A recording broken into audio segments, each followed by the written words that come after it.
Alright folks, this is Bill from Great American Classics, and today I want to tell you about one of the most extraordinary stories from the Vietnam War. A story that honestly doesn't get told enough, at least not from this angle. We're going to talk about a young woman named Vo Thi Mo, who the Vietnamese called the girl guerrilla of Cu Chi, and who became one of the most effective fighters the Viet Cong ever produced. Now, before you click away, thinking this is some kind of anti-American thing, hear me out.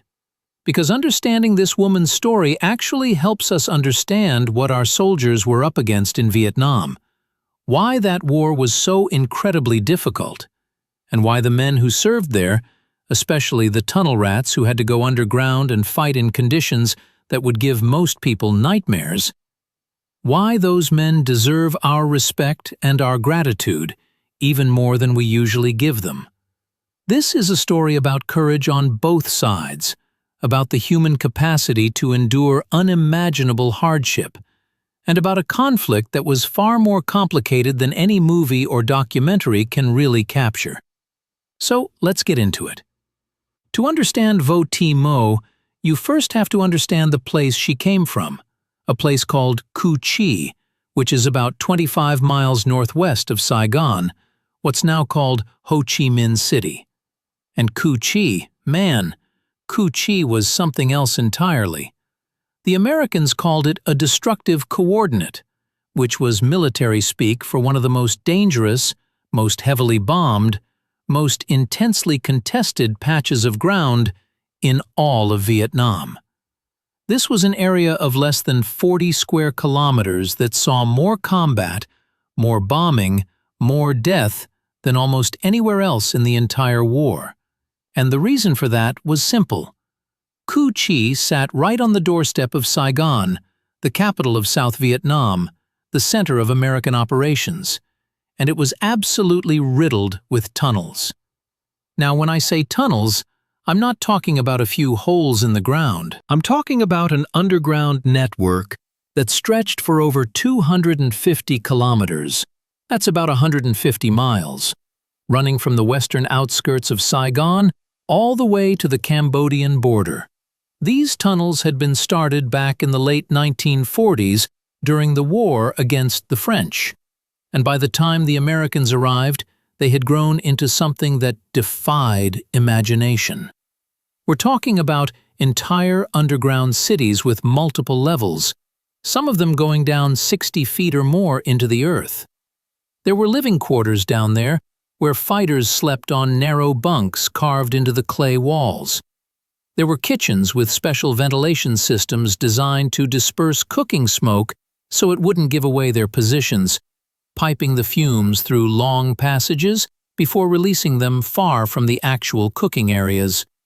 There were hospitals where surgeons performed operations by candlelight, amputating limbs and removing bullets with primitive instruments, dealing with infections and diseases without antibiotics or proper equipment. There were storage rooms packed with weapons and rice and ammunition, captured American supplies mixed with equipment brought down from the north along the Ho Chi Minh Trail. There were command centers where officers planned operations, poring over maps by the light of oil lamps. There were meeting halls where political cadres gave lectures on revolutionary theory and the latest news from the war. There were even classrooms where they trained new recruits in everything from weapons handling to first aid to political indoctrination. And there were workshops where they manufactured weapons, making grenades and mines from unexploded American ordnance, recycling the bombs we dropped on them into tools for killing us. People lived down there for months at a time, sometimes years, coming up only at night to tend crops, launch attacks, or gather supplies. It was a complete underground society, invisible to the Americans who were trying to destroy it. The conditions in those tunnels were absolutely brutal, and I want to be clear about that because it helps you understand what kind of people we were dealing with. The tunnels were narrow, so narrow that even small Vietnamese fighters had trouble moving through them. The average tunnel was about 2 feet wide and maybe 4 feet tall at the most, though many passages were smaller, forcing people to crawl on their bellies through the darkness. American soldiers, who were generally bigger than the Vietnamese, could barely fit at all, and those who tried found themselves trapped in claustrophobic nightmares where they couldn't turn around, couldn't use their weapons effectively, couldn't see what was ahead of them. The air was bad, thick and stale, contaminated by the smoke from cooking fires and oil lamps, by the exhalations of dozens of people living in close quarters, by the smells of disease and death and human waste. In some sections, you could barely breathe, and the oxygen deprivation caused headaches and disorientation that never fully went away. The tunnels were infested with all kinds of creatures: ants that bit and stung, centipedes that could grow to nearly a foot long and deliver agonizing bites, scorpions hiding in the darkness, spiders of every size and variety, snakes, including highly venomous bamboo vipers and cobras, rats that would gnaw on sleeping people and spread disease. The Vietnamese had to share their living space with these creatures, had to learn to live with them, to brush them off and keep going. Malaria was rampant because of the mosquitoes that bred in the stagnant water that collected in the tunnels, and it killed almost as many people as combat did. People would shake with fever, hallucinate, waste away, and there was little anyone could do for them except try to keep them hydrated and hope they survived. Dysentery was common, spreading through the contaminated water and food supplies, leaving people weak and dehydrated. Skin infections festered in the damp, dirty conditions. Wounds turned gangrenous because there were no antibiotics. The food was whatever they could grow or scavenge, mostly rice and manioc root, and the diet was so poor in calcium and other essential nutrients that people's teeth would rot and fall out, their bones would weaken, their bodies would deteriorate from malnutrition, even if they weren't killed in combat. The women, and there were many women in those tunnels, they suffered especially because of the lack of hygiene. They could only bathe about once a week, if that, and the conditions for dealing with menstruation and other normal bodily functions were primitive at best. Many women developed infections and health problems that would affect them for the rest of their lives. And yet, they stayed down there, month after month, year after year, fighting a guerrilla war against the most powerful military in the world. That takes something that's hard to describe, a combination of faith and stubbornness and desperation that most of us can barely comprehend. This is the world that Vo Thi Mo was born into. She grew up in Cu Chi, in a village where war wasn't something that happened somewhere else. It was right there, all the time, part of everyday life. Her childhood nickname was Bay Mo, which is what her family and friends called her, and from an early age, she was aware of the fighting, the bombing, the constant struggle against the foreigners who had come to their land. Her relatives and neighbors were involved in the resistance, and the stories she heard growing up weren't fairy tales about princes and princesses. They were accounts of battles and ambushes and people who had died or been imprisoned for the cause. The Vietnamese have a long tradition of resistance against foreign powers, going back thousands of years, all the way to the Trung sisters, who led an uprising against Chinese rule in 40 AD. Trung Trac and Trung Nhi, along with a third woman named Phung Ti Chin, who supposedly gave birth in the middle of a battle and kept fighting with the baby strapped to her back. These were national heroes whose stories every Vietnamese child knew. They had driven the Chinese out and established an independent kingdom that lasted 3 years before the Chinese returned with a massive army. Rather than surrender, the Trung sisters drowned themselves in a river, choosing death over submission. Their example echoed through the centuries, inspiring generation after generation of Vietnamese to resist foreign domination. And they had resisted, again and again. They had fought the Chinese, who ruled Vietnam for 1,000 years and tried repeatedly to absorb it into their empire. They had fought the Mongols, defeating 3 separate invasions by the greatest military power of the medieval world. They had fought the Ming dynasty and won their independence again. They had fought the French for nearly a century, from the first colonial incursions in the 1850s to the final victory at Dien Bien Phu in 1954. And now they were fighting the Americans, the most powerful nation on Earth with the most advanced military technology in human history. And in Khe Sanh, that tradition of resistance was very much alive. Mo grew up steeped in this history, understanding that women had always fought alongside men when the nation was threatened, that there was nothing unusual or inappropriate about a woman taking up arms to defend her people. She saw herself as part of a continuum that stretched back 2,000 years, the latest in a long line of Vietnamese women who had chosen to fight. When she was still a teenager, Mo got involved with the youth movements that supported the resistance. This wasn't unusual for young people in areas controlled by the Viet Cong. There were all kinds of tasks that needed to be done, and everyone who could contribute was expected to contribute. She helped dig tunnels, which was back-breaking work done mostly by hand with simple tools, digging at the clay soil with hoes and shovels, hauling basket after basket of dirt out of ever-deepening shafts. The soil in Khe Sanh happened to be particularly suitable for tunnel construction, a red clay called laterite that was stable and didn't collapse easily, with a low water table that kept the tunnels from flooding.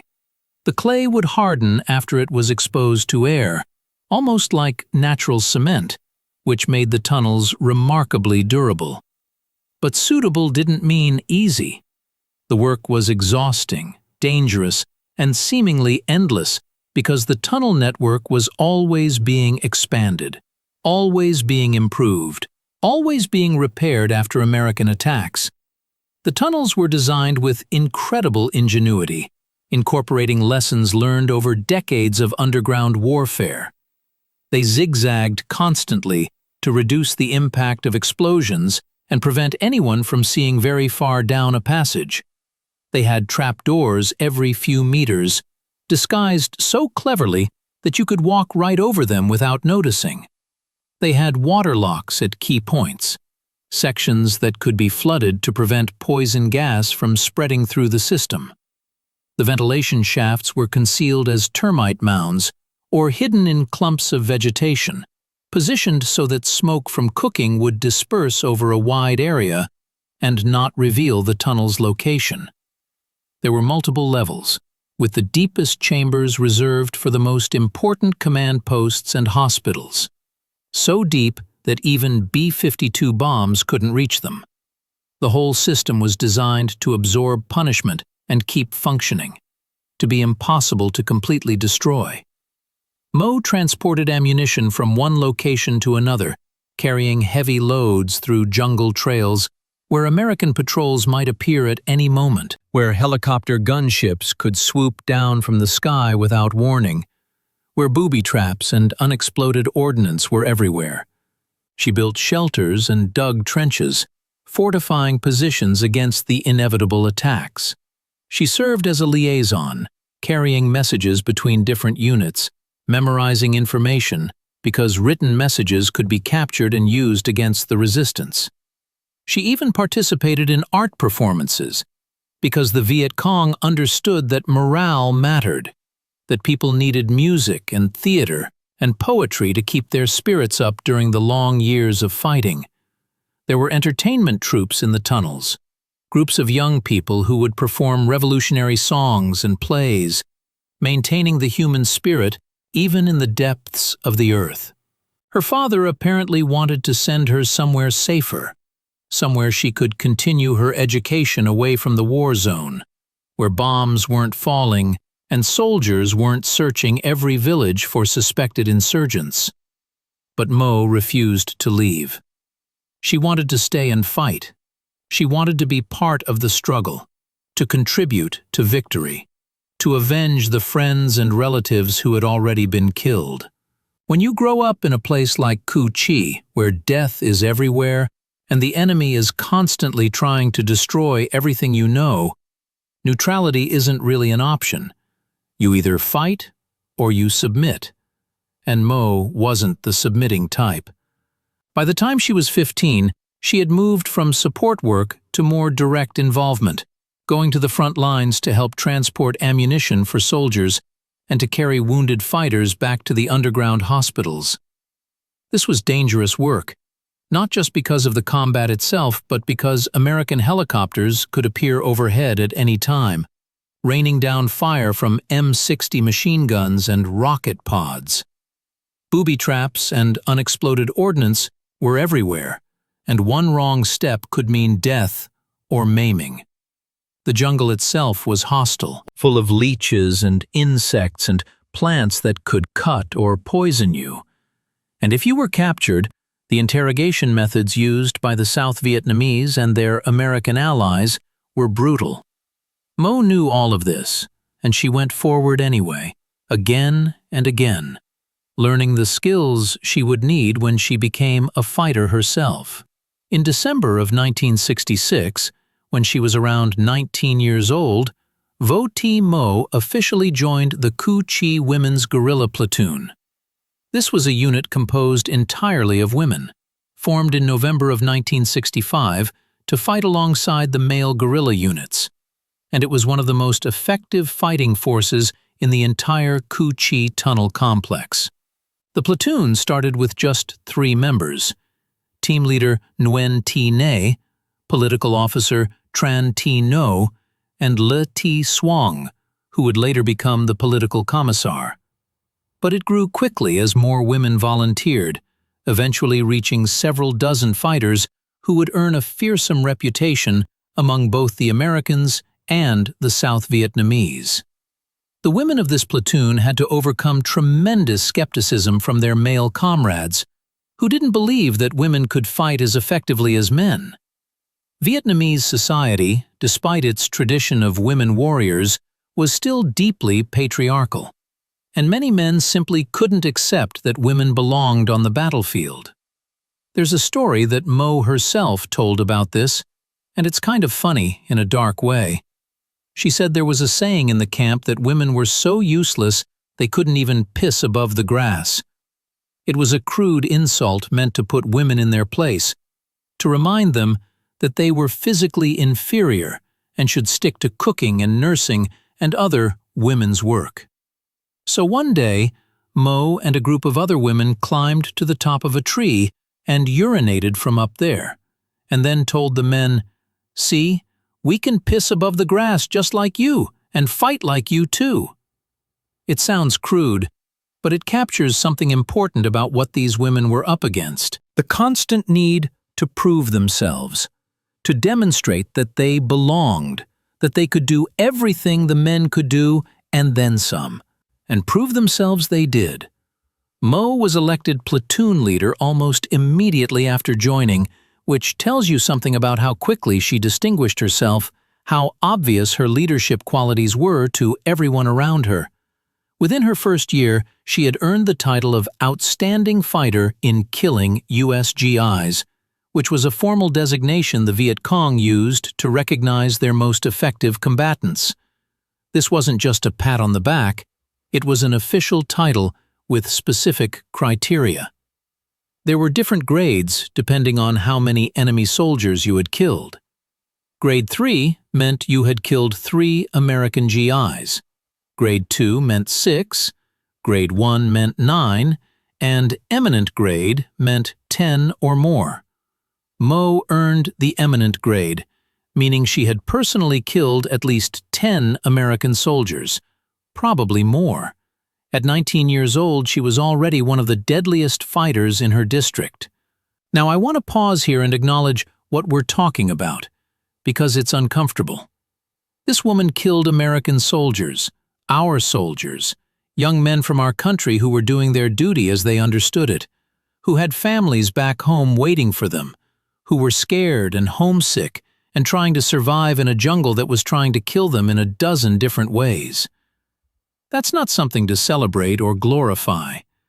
The lives she took represented real loss, real grief, real absence at dinner tables across America. But it is something to understand, because if we're going to honor the service of the men who fought in Vietnam, we have to understand what they faced. They faced people like Vo Thi Mo, people who were absolutely committed to their cause, people who were skilled and determined and willing to die, people who knew the terrain and had been fighting on it for years before the Americans ever arrived. Understanding the enemy isn't about praising them. It's about respecting the difficulty of what our soldiers accomplished and endured. In 1967, Mo's platoon, working together with a unit called Battalion C-15, took on American tanks in the village of Khe Diep. According to Vietnamese accounts, she personally helped destroy 2 M48 tanks during this engagement. Now, the M48 Patton was the main battle tank used by American forces in Vietnam, and it was a formidable machine. It weighed nearly 50 tons, was covered in steel armor that could stop most small arms fire, and mounted a 90mm cannon that could obliterate enemy positions from hundreds of yards away. It also had multiple machine guns for close-in defense, and was crewed by skilled American tankers who knew how to use it. Knocking one out was no easy feat for guerrilla fighters armed with relatively primitive anti-tank weapons, rocket-propelled grenades, and recoilless rifles that had to be used at close range, which meant getting close enough to a tank that could kill you in an instant. Knocking out 2 M48s in a single engagement was remarkable by any standard. The details of exactly how she did it aren't entirely clear in the records I've seen, but the achievement was documented and recognized by the Vietnamese military. She would have had to get close, probably within 100 meters or less, aim for the vulnerable spots on the tank, likely the rear, where the armor was thinner and the engine was located, and then get away before the tank crew or the American infantry supporting them could respond. It required courage, skill, and a fair amount of luck. That she survived to fight again was itself a minor miracle. Around this same time, Mo led her women's guerrilla platoon in a series of battles at a place called Rung Tre in Ben Cat Bin Duong province. The fighting there was absolutely ferocious, some of the most intense that the Cu Chi guerrillas ever experienced. In one day, a single day, the enemy organized 17 separate attacks against their positions. The Americans and South Vietnamese would assault, be driven back, regroup, and assault again, over and over, trying to break through the guerrilla defenses. Each time, the Cu Chi women counterattacked and held their ground. They were outnumbered, outgunned, facing professional soldiers with air support and artillery. And they didn't break. They fought all day and through the night, killing and dying, refusing to give up the position. After this battle, Mo's unit was given the nickname Fire Battalion, meaning that wherever they went, there was fire and bullets. It was a recognition of their ferocity, their willingness to fight regardless of the odds, their absolute refusal to quit. There's another story from this period that I think captures something important about Mo. Apparently, during one particularly intense battle, she lost her pants. They were torn off or blown off or something. The exact circumstances aren't clear in the accounts I've read, and she continued fighting in her underwear rather than retreat or take cover. Think about that for a moment. She could have pulled back, could have found clothing, could have let someone else take over. Instead, she kept fighting, kept leading her unit, kept killing the enemy, dressed in her underwear in the middle of a battlefield. The image of this small Vietnamese woman, firing her weapon in her underwear, became a symbol of the guerrillas' determination. Nothing was going to stop them. Not superior firepower, not overwhelming numbers, not even the loss of basic clothing. They were going to fight until they won or died. Her unit merged with Battalion 7 to conduct what they called anti-sweep operations throughout the region. The Americans launched major operations repeatedly, trying to clear the Khe Sanh tunnels, trying to destroy the Viet Cong presence once and for all. These operations had code names that became infamous in the history of the war.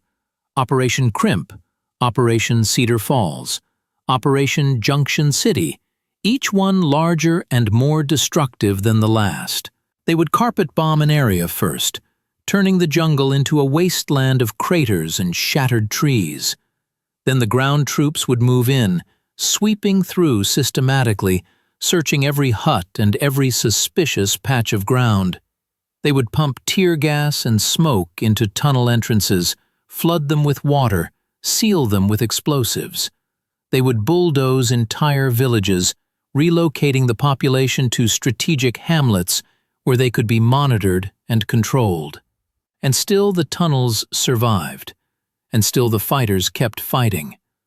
Mo and her fighters were there every time, harassing, ambushing, appearing out of nowhere to strike and then vanishing back into the earth before the Americans could respond. They would hit a patrol, kill a few soldiers, and disappear.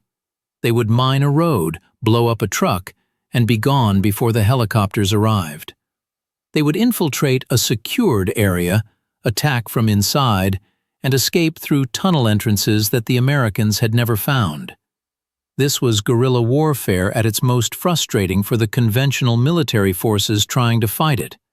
You couldn't pin these people down, couldn't find them, couldn't destroy them, no matter how much firepower you brought to bear. Let me talk about those American operations for a minute, because they're an important part of this story. In January of 1966, the U.S. military launched Operation Crimp, the largest American military operation in Vietnam up to that point. 8,000 troops from the 1st Infantry Division, the 173rd Airborne Brigade, and the 1st Battalion of the Royal Australian Regiment swept into the Khe Sanh district, preceded by B-52 bombers dropping 30-ton loads of high explosives that turned the lush jungle into what soldiers described as a moonscape.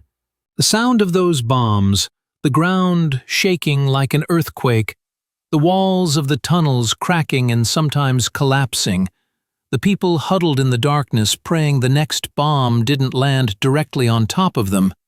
That was the backdrop to daily life in Khe Sanh. The idea behind Operation Crimp was to find and destroy the Viet Cong forces operating in the area, to clear out the tunnels, to establish security in a region that was a constant threat to Saigon itself. But it didn't work, not really. The Americans found tunnels, lots of them, more than they had expected, and they were shocked by the scale and sophistication of what they uncovered. But every time they thought they had cleared an area, the enemy came back. The Viet Cong would disappear underground during the attacks, waiting in the deepest, most hidden chambers until the Americans moved on, and then they would re-emerge and resume operations. The tunnels were just too extensive, too well hidden, too cleverly designed to be destroyed by conventional military operations. It was during Operation Crimp that the term tunnel rat first came into use. An Australian officer named Sandy McGregor led his men into the tunnels to search them, which was incredibly dangerous work. And at a press conference afterward, he called them tunnel ferrets. An American journalist who apparently had never heard of ferrets wrote it down as tunnel rats, and the name stuck.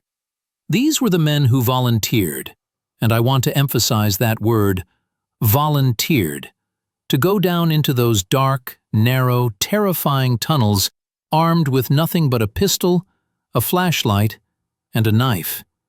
The tunnel rats were usually small men, 5'5" or under, because anyone bigger simply couldn't fit through the narrowest passages.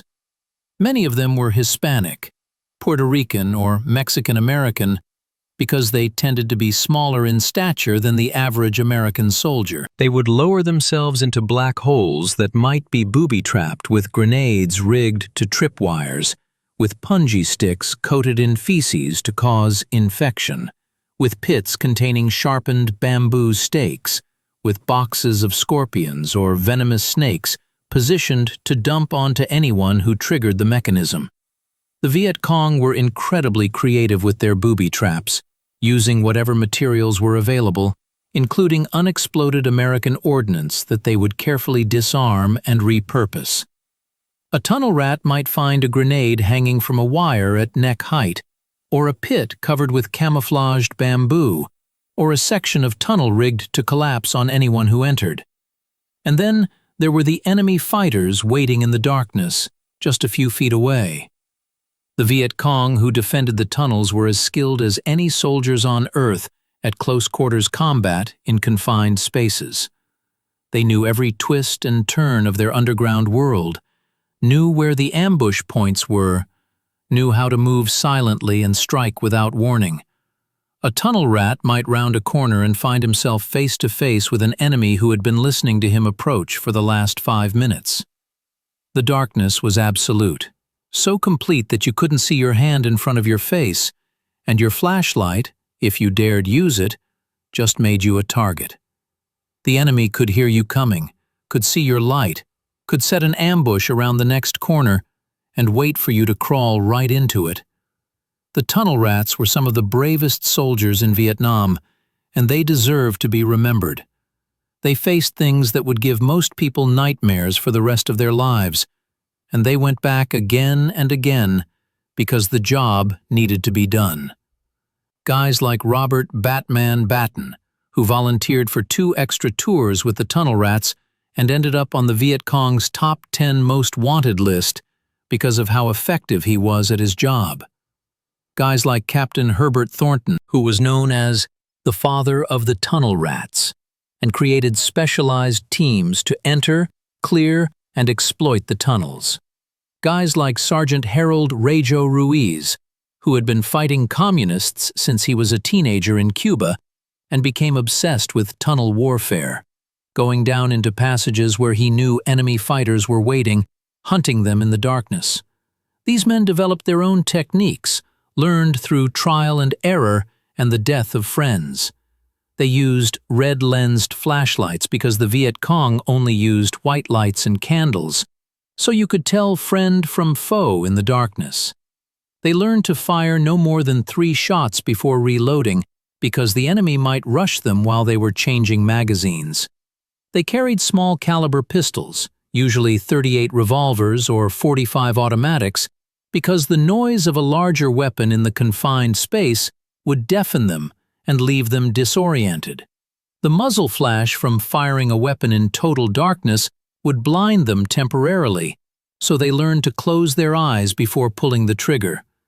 They whistled agreed-upon tunes when they came back up from the tunnels, so their own guys wouldn't mistake them for Viet Cong and shoot them, since they emerged covered in mud and wearing the same kind of clothes as the enemy.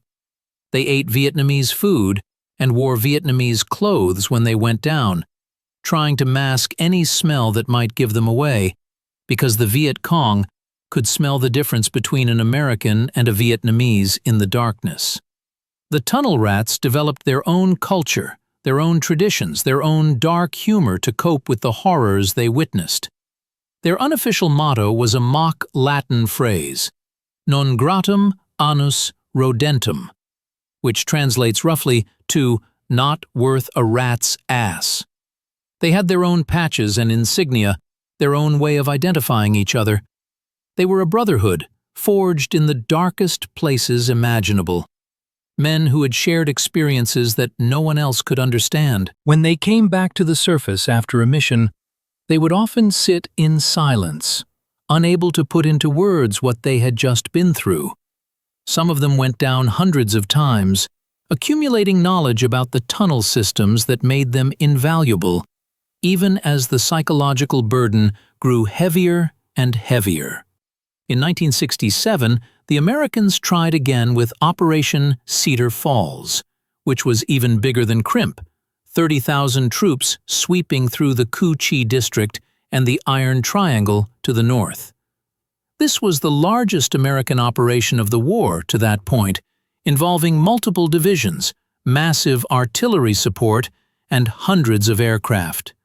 The planning took months, the logistics were staggering, and the Americans were confident that this time they would finally crush the enemy in this strategically vital area. They found a lot this time, including the Viet Cong district headquarters of Khe Sanh, which contained 500,000 documents about military strategy, maps of American bases, detailed accounts of troop movements from Cambodia into Vietnam, lists of political sympathizers, even plans for an assassination attempt on Secretary of Defense Robert McNamara.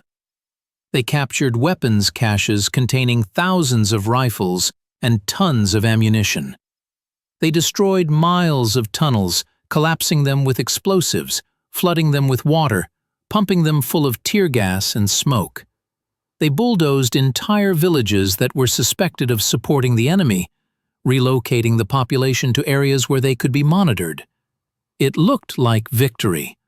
American commanders declared the operation a success, told the press that the enemy had been dealt a crippling blow, predicted that the Khe Sanh area would finally be pacified.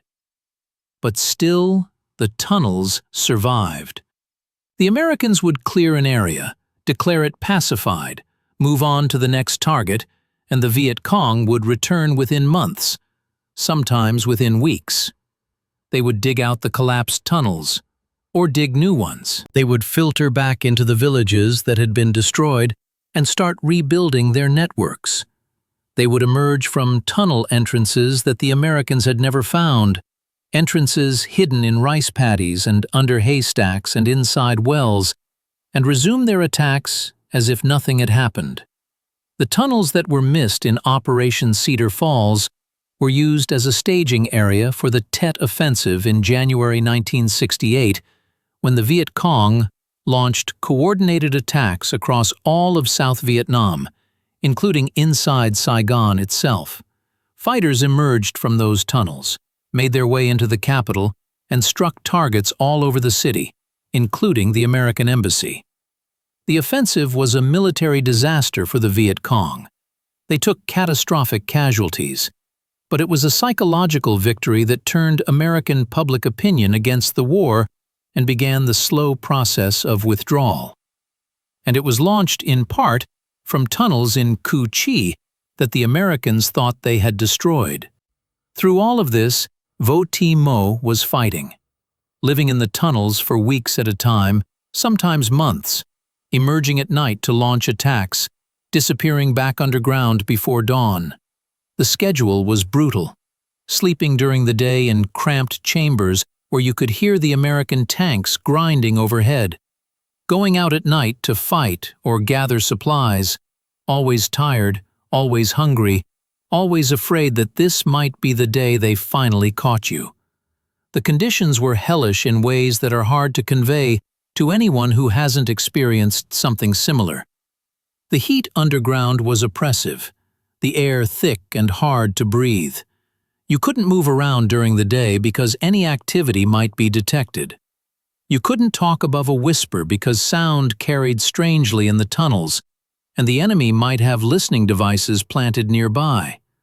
You couldn't cook during daylight hours because the smoke might give away your position. You ate cold rice and whatever vegetables you could scavenge, never enough calories to replace what you burned, always hungry, always tired. She later described what it was like, living in tunnels right next to the American base at Dong Du, so close that they didn't dare speak above a whisper for fear of being heard. Enemy tanks plowed the ground above them day and night, trying to collapse the tunnels, the sound of their treads a constant grinding presence. Loudspeakers blared constantly, calling on them to surrender, promising rewards for desertion, playing propaganda messages designed to break their morale. But they didn't surrender. They passed around a poem that captured their determination. If the country is still there, we are fine with not being there. If the country is gone, we are fine with not being there. They were willing to die, all of them, if that's what it took to win. Mo was wounded multiple times during the war. She took a bullet in her leg that left her with a permanent limp that would trouble her for the rest of her life. She was hit in the chest, which she later described as both the least and the most painful wound for a woman. Least because the physical damage wasn't as severe as it could have been, most because of what it meant psychologically. The scar she would carry forever, in a place that mattered to her sense of herself. A bullet fragment lodged in the top of her right arm and stayed there for the rest of her life. Impossible to remove without causing more damage than leaving it in place. Aching whenever the weather changed, whenever a storm was coming, a permanent reminder of what she had been through. She contracted malaria, like almost everyone who spent time in those tunnels, and it left her with recurring fevers and a tendency toward early fatigue that persisted into old age. The parasite never fully cleared from her system. And these were just the physical wounds, the ones you could see or feel. There were other wounds, the ones that didn't show, the memories of friends who had died in her arms, the things she had done to survive, the kill or be killed moments that stayed with you forever. War does things to people, changes them in ways that they can never fully recover from, and Mo carried those changes with her just like she carried that bullet fragment in her arm. But she kept fighting. She didn't stop because she was wounded, didn't stop because she was tired, didn't stop because the odds seemed hopeless. The Vietnamese estimate that at least 45,000 people, men and women both, died defending the Khe Sanh tunnels over the course of the war. 45,000. And that's probably a conservative number. Mo was one of the lucky ones who survived, who came out the other side of that meat grinder still alive, still able to walk and talk and remember. And here's the thing that I think is most remarkable about her story. The thing that makes her more than just a skilled fighter, that makes her a human being whose story deserves to be told. There was an incident during the war, during an ambush, when her platoon spotted 4 American GIs who had stopped in a place where mines were laid. The Americans didn't know they were being watched, didn't know that death was moments away. One of them pulled out a letter from home and started reading it, and he began to cry. Another one took out a photograph, probably of a girlfriend or a wife or a family member, and looked at it, and tears rolled down his face too. And then all 4 of them, these young American soldiers so far from home, embraced each other and cried together. Mo's comrades urged her to give the order to fire. The Americans were sitting targets. It would be easy kills. And killing American soldiers was the whole point of what they were doing. From a military perspective, there was no reason to hesitate. But she refused. "Don't you see they are crying?" she said. "Forgive them." And she let them go. Those 4 Americans walked away from that spot without ever knowing how close they had come to death, without ever knowing that a Vietnamese woman with a rifle had seen their tears and chosen mercy instead of violence. Years later, one of those soldiers came back to Vietnam looking for her. Somehow he had learned what had happened, that there had been Viet Cong fighters watching them that day, that they had been spared. He found Mo, now an old woman living quietly in Khe Sanh, and he asked her what gift he could give her, what he could do to repay the life she had let him keep. And she thought about it. This woman who had spent years fighting Americans, who had killed at least 10 of them in combat, who had suffered wounds and hunger and disease and loss, and she said, "I wish no one would reinvade my country. If my country is occupied once again, I will be determined to fight back." That's who Vo Thi Mo was. Not a monster, not a propaganda figure, but a human being, caught up in history, doing what she believed was right, capable of both terrible violence and remarkable compassion. the same hands that destroyed tanks and killed soldiers, also lowered a rifle and said, "Forgive them." War does that to people, brings out the worst, and sometimes, unexpectedly, the best. Let me tell you about some of the other women who fought alongside Mo, because her story wasn't unique. It was part of a larger pattern of women's resistance that deserves to be remembered. There was Le Thi Xuong, whose nickname was Nam Xuong, who joined the guerrillas with her 3 sisters to avenge the deaths of all the males in her family. Every man in their family had been killed by the war, and the women who were left had a choice: submit to a world that had taken everything from them, or fight back. They chose to fight. Le Thi Xuong eventually became the political commissar of the Cu Chi Women's Guerrilla Team, and was awarded the title of Hero of the People's Armed Forces. There was another woman named Tan, who the other guerrillas had to encourage to speak about what she had done, because even decades later, it was painful to remember. Tan's mission was what they called honey trapping, going to cafes in Saigon that were frequented by American soldiers from the 25th Infantry Division, dressing up, flirting, trying to seduce them to gain access to their base. The women who did this work hated it. They would rather have been on the battlefield, they said, because at least there the enemy was clear and the violence was honest. Instead, they had to sleep with men who might destroy their villages and kill their loved ones the next morning. They endured the stares and insults of Vietnamese civilians who saw them walking with American Marines and assumed they were prostitutes.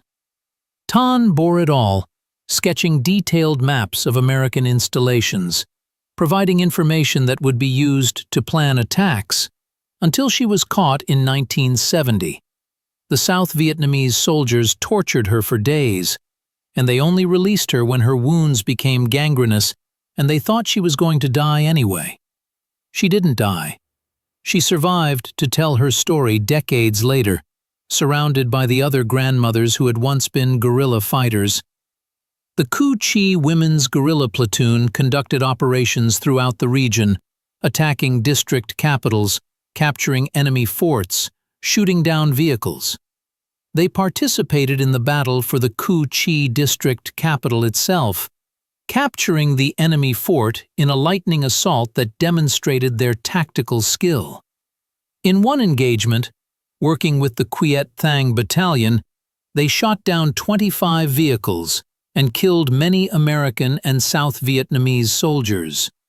They didn't just fight, they also did the unglamorous work that kept the resistance alive, digging tunnels, transporting ammunition and food, doing reconnaissance behind enemy lines, mobilizing communities to support the fighters. After the 1968 Tet Offensive, when the Viet Cong took devastating casualties and lost many of their bases, the women were assigned to work in strategic hamlets, building new bases and organizing what they called the destruction of evil, which meant assassinating local officials who collaborated with the enemy.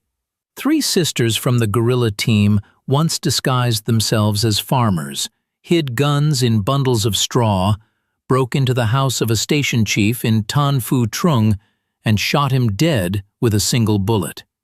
I want to talk for a minute about what the American soldiers who fought in Cu Chi experienced, because their story matters too, and it helps us understand the full tragedy of this war.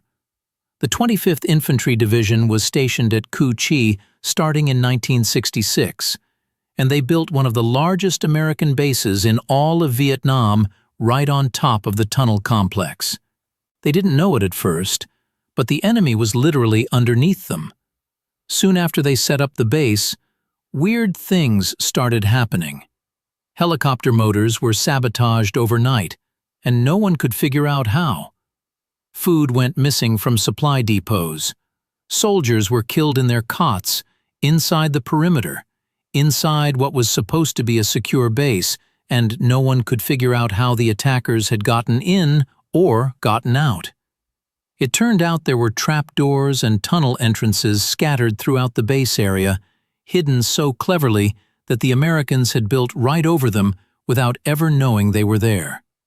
The Viet Cong could come up at night, do whatever damage they wanted, and disappear back underground before anyone knew what had happened. They could move around beneath the Americans' feet, listening to their conversations, observing their routines, gathering intelligence that they would use to plan attacks.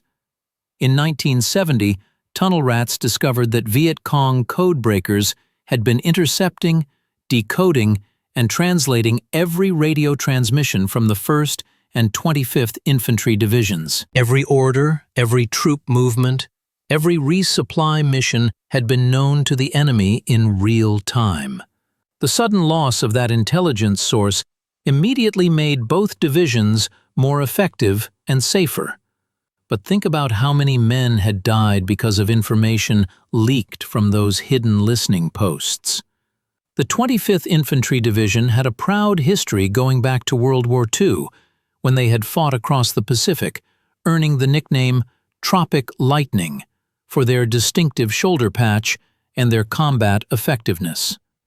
They arrived in Vietnam in early 1966, shipped directly from Hawaii, and they thought they knew what they were getting into. They had trained for jungle warfare, studied counterinsurgency doctrine, prepared themselves for guerrilla combat. But nothing could have prepared them for Cu Chi. Nothing could have prepared anyone for the experience of building a base on top of an underground city that was actively trying to destroy them from below. Imagine what that was like for the American soldiers stationed there. You're 19 or 20 years old, sent halfway around the world to fight in a war you don't really understand, in a place you'd never heard of before the army sent you there. You're on your own base, supposedly safe, and people are dying around you. The enemy is invisible, comes out of the ground itself, strikes without warning, and vanishes. You never know when the attack is going to come, never know if the ground under your feet is about to open up and swallow you. That's psychological warfare of the most effective kind, and it wore on people, broke them down, made them jumpy and suspicious and afraid in a way that conventional combat never could. Guys developed what they called tunnel paranoia, jumping at shadows, unable to sleep, convinced that the enemy was everywhere, which, in Cu Chi, they actually were. The tunnel rats who volunteered to go underground and fight this invisible enemy were special men. They had to be small enough to fit through the tunnels, brave enough to go into the darkness alone, and psychologically tough enough to deal with the horrors they encountered down there. In one single operation, in August 1968, tunnel rats killed 3 Viet Cong and captured 153 more. They uncovered massive caches of weapons and supplies, thousands of pounds of rice and salt, cameras and printing presses, artillery pieces and mortars that the Viet Cong had hidden underground. One tunnel rat stumbled across a missing M48 tank that the enemy had captured and was using as a command center. But the cost was high. Many tunnel rats were killed or wounded, some from combat, others from accidents in the narrow, booby-trapped passages. The psychological toll was enormous, and many of them came home with trauma that would last the rest of their lives. Most of the tunnel rats I've read about don't like to talk about what they did, even decades later. The memories are too painful. And the enemy they faced, people like Vo Thi Mo, never stopped fighting, never gave up, no matter what was thrown at them. By 1969 and 1970, the Americans had escalated to using B-52 bombers for carpet bombing, dropping massive quantities of delayed fuse bombs that would penetrate deep underground before exploding, trying to destroy the tunnel complexes once and for all. It did massive damage, killed thousands of people, made large sections of the tunnels uninhabitable. But still, the resistance continued, moving to other areas, rebuilding what had been destroyed, adapting to the new threat. In December 1970, Vo Thi Mo was sent to the Army Officer School to study, which suggests that her superiors saw leadership potential in her that went beyond guerrilla fighting. She graduated and became a lecturer at the school, teaching the next generation of fighters the skills she had learned in the tunnels of Cu Chi, until South Vietnam fell in April 1975. After the war ended, after the long years of fighting were finally over, Mo returned to civilian life. Like so many other veterans on both sides, she worked as a guide at the Cu Chi tunnel relics at Ben Duoc Communal House, showing visitors the tunnels where she had once lived and fought until she retired. Her bullet box is on display at the Vietnamese Women's Museum in Hanoi, a physical reminder of who she was and what she did. She has medals, several of them, though apparently she has trouble remembering all their names, a truly reluctant heroine who would rather not dwell on the details of her violent past. Tom Mangold and John Pennicate, two British journalists, wrote a book called The Tunnels of Cu Chi that remains one of the best accounts of the underground war in Vietnam. They interviewed both American tunnel rats and Vietnamese fighters like Vo Thi Mo, giving voice to both sides of the conflict. They described Mo like this: "She has a small, handsome face with perfect white teeth that miraculously survived the calcium deficiency of the tunnel diet. Her skin is silk soft, its texture belying her 38 years. The malaria has left a tendency to early fatigue, as if she were aware before others of the rising heat of the day. The other scars remain mercifully invisible beneath her simple blue cotton work suit. The leg wound, the scar on the chest, and the bullet fragment embedded forever in the top of her right arm. Like all shrapnel wounds, an aching reminder of temperature changes. She is a truly reluctant heroine who needs help remembering the names of her medals. She has killed many tunnel rats." That last sentence is chilling, isn't it? She has killed many tunnel rats. Those were American soldiers, brave men who volunteered for one of the most terrifying jobs in the war. And she killed them. But she was also the woman who let 4 crying Americans go because she saw their humanity. Because in that moment, they weren't enemies. They were just scared young men missing their families. Both things are true. Both are part of who she was. War creates these impossible contradictions, turns ordinary people into killers, and also, sometimes, into saints. In 2018, the Vietnamese government awarded the Cu Chi Women's Guerrilla Platoon the title of Hero of the People's Armed Forces for their achievements in the resistance war against American imperialism. By that point, many of the women who had served were elderly grandmothers, gathered together for reunions and memorial services, remembering comrades who didn't survive. They had made a promise to each other during the war: the living must take care of the dead, and they kept that promise, holding annual ceremonies for those who had fallen, making sure their sacrifices weren't forgotten. The Cu Chi tunnels are a tourist attraction now. Visitors from all over the world, including many Americans, can go there and crawl through widened sections of the tunnel system that have been enlarged to accommodate Western tourists. See recreations of underground living quarters and hospitals. Examine booby traps that were designed to kill American soldiers. Even fire AK-47s on a range for a fee. It's surreal, in a way, to think about tourists having fun in a place where so many people died, where so much suffering occurred. But maybe that's how healing happens, how former enemies move past their history. The war ended almost 50 years ago, and the relationship between Vietnam and America has transformed in ways that would have seemed impossible in 1975. Vietnam and America are friends now, trading partners who do billions of dollars of business with each other every year, strategic partners who share concerns about regional stability, allies of convenience against other powers that both view with suspicion. American tourists flood into Vietnam by the hundreds of thousands, visiting Ho Chi Minh City and Hanoi and the beaches of Da Nang, spending money that helps drive the Vietnamese economy. Vietnamese students come to American universities. Vietnamese restaurants line the streets of American cities. Vietnamese Americans have become an integral part of our national fabric. The former enemies have found ways to move forward, to build something new on the ruins of the old hatred.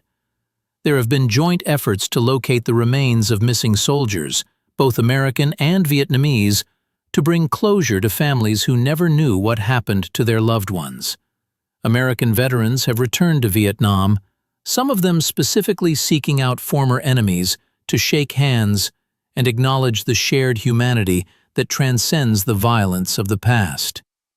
It's not perfect reconciliation. The wounds are too deep for that, but it's something. A recognition that the people who fought that war were doing what they believed was right, and that demonizing them serves no purpose now. The women who fought in those tunnels are dying off, one by one, and soon there will be no one left who actually lived through it. The same is true of the American tunnel rats, those brave men who went into the darkness. All right, folks, let me bring this to a close with some reflections on what we've covered today. We talked about a woman who grew up in a war zone, who started fighting as a teenager and didn't stop until her country was reunified, who lived underground in conditions that would break most people, who killed and watched friends die, and somehow maintained her humanity through it all. We talked about the Cu Chi tunnels, that incredible feat of engineering and determination that defied the most powerful military in the world.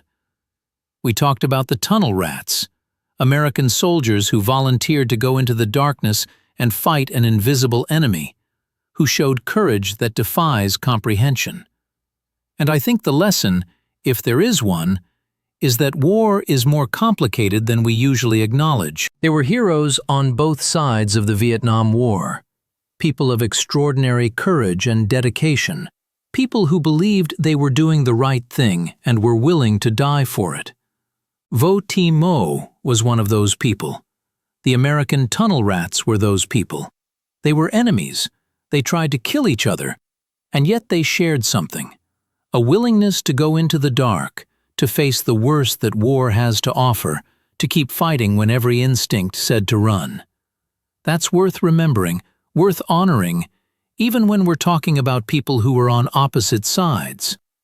Now, I want to say something specifically about the American soldiers who served in Vietnam, because I don't want to end this without acknowledging them properly. These men, many of them just kids really, 19 and 20 years old, they answered the call when their country asked. A lot of them had doubts. A lot of them weren't sure the war made sense. A lot of them didn't understand why they were there or what they were supposed to accomplish. The politics were confusing, the strategy was confusing, and the enemies seemed to be everywhere and nowhere at the same time. But they went anyway. They didn't sit around arguing about policy. They didn't demand perfect clarity before they would serve. They put on uniforms and went halfway around the world to a jungle they'd never heard of and fought enemies they couldn't see. That takes something special. It takes the kind of courage that doesn't ask whether the cause is just before it does the duty. It takes trust in your country, trust in your leaders, trust that even if you don't understand the big picture, the people making the decisions know what they're doing. And even when that trust was betrayed, even when it became clear that the leaders didn't know what they were doing, these men kept fighting, kept doing their jobs, kept trying to bring each other home alive. They did that for their buddies, for the men on either side of them, even when they had stopped believing in the mission itself. The tunnel rats especially, those men who lowered themselves into those black holes, knowing that death was waiting down there in a dozen different forms. They represent something about the American spirit that we should never forget. When there was a hard job to be done, a terrifying job that nobody wanted, a job that seemed almost suicidal, they stepped up. They volunteered. Nobody made them do it. They chose to go down into those tunnels because somebody had to, and they were willing to be that somebody. And a lot of them didn't come home, killed in the darkness by enemies they never saw. And the ones who did come home came back changed, scarred in ways that don't always show on the outside. Many of them struggled for years with what we now call PTSD, with nightmares and flashbacks and an inability to talk about what they had experienced. So as we think about Vo Thi Mo and the women of Cu Chi, let's also think about the men who faced them, who crawled through those tunnels with pistols and flashlights, who tried to bring light to a place that was determined to stay dark. Both deserve to be remembered. Both showed what human beings are capable of when pushed to the absolute limit. And maybe, just maybe, understanding both sides helps us appreciate the full tragedy and the full humanity of what happened in that war. Thanks for listening today, folks. I know this was a heavy one, but I think these are stories that need to be told, that help us understand our history in all its complexity. Whatever you think about the Vietnam War, whatever conclusions you draw from it, I hope you'll spare a thought for the people who fought it, on both sides, who gave everything they had for what they believed in. Take care of yourselves, and I'll see you on the next one.